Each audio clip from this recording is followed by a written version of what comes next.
নেশাগ্রস্ত অবস্থায় স্বামী সহ বন্ধু বান্ধবরা মিলে দিব্যাঙ্গ স্ত্রীকে গণধর্ষণের অভিযোগে গ্রেফতার স্বামী।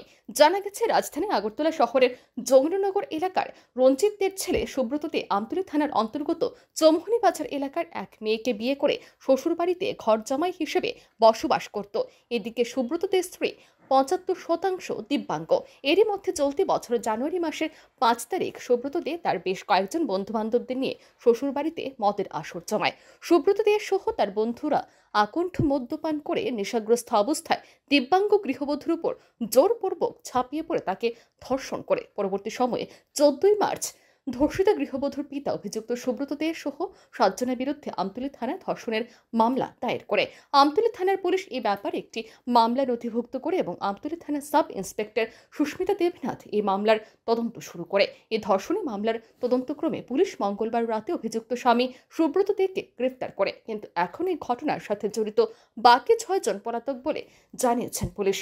মামলা তদন্তকারী অফিসার সুস্মিতা দেবনাথ জানিয়েছেন, খুব শীঘ্রই পলাতক ৬ অভিযুক্তকে জালে তোলা হবে। বুধবার অভিযুক্ত সুব্রত দেকে পুলিশ রিমান্ড চেয়ে আদালতে প্রেরণ করা হয়েছে। পুলিশের বিশ্বাস, অভিযুক্তকে পুলিশ রিমান্ডে এনে জিজ্ঞাসাবাদ করলে বাকি অভিযুক্তদের গ্রেপ্তার করা খুব সহজ হবে। বুধবার দুপুরে মামলার তদন্তকারী অফিসার সুস্মিতা দেবনাথ সাংবাদিকদের মুখোমুখি হয়ে এই ঘটনার বিস্তারিত তথ্য তুলে ধরেন।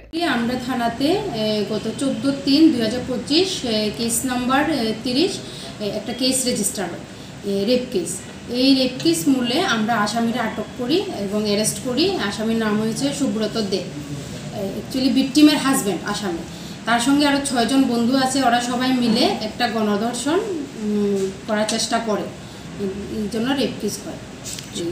আর আসামি অ্যাকচুয়ালি ঘর জামাই, ওই বাড়ির ঘর জামাই। তাদের বন্ধুদের কি কোনো খোঁজ খবর পাওয়া গেছে? না, বন্ধুদের কোনো কিছু খোঁজ খবর পাওয়া যায়নি। যেহেতু ঘর জামাই বন্ধুদেরকে ওই শ্বশুর বাড়িতে ডাকে, ওই টাইমটাতে শ্বশুর শাশুড়ি কেউই ছিল, তারা হাজব্যান্ড ওয়াইফই ছিল এবং তারা মদমত্ত অবস্থায় এই ঘটনাটি ঘটে। আদালতে কবে তোলা হবে? আজকেই প্রডিউস করা হবে আসামি। কি চাওয়া হবে আদালতের কাছে? সুষ্ঠু বিচার। আজকে আদালতে তোলা হলে মানে রিমান্ড চাওয়া তো হবে? হ্যাঁ। কয়দিন? 3 দিনের জন্য আমরা রিমান্ড চেয়েছি। এই ঘটনাকে কেন্দ্র করে আমতলী থানার অধীন চৌমুহনী বাজার এলাকায় জনমনে তীব্র চাঞ্চল্য ছড়ায়। ধৃত অভিযুক্ত সহ অন্যান্য অভিযুক্তদের দৃষ্টান্তমূলক শাস্তির দাবি জানান জনগণ। ব্যুরো রিপোর্ট, আর ই নিউজ।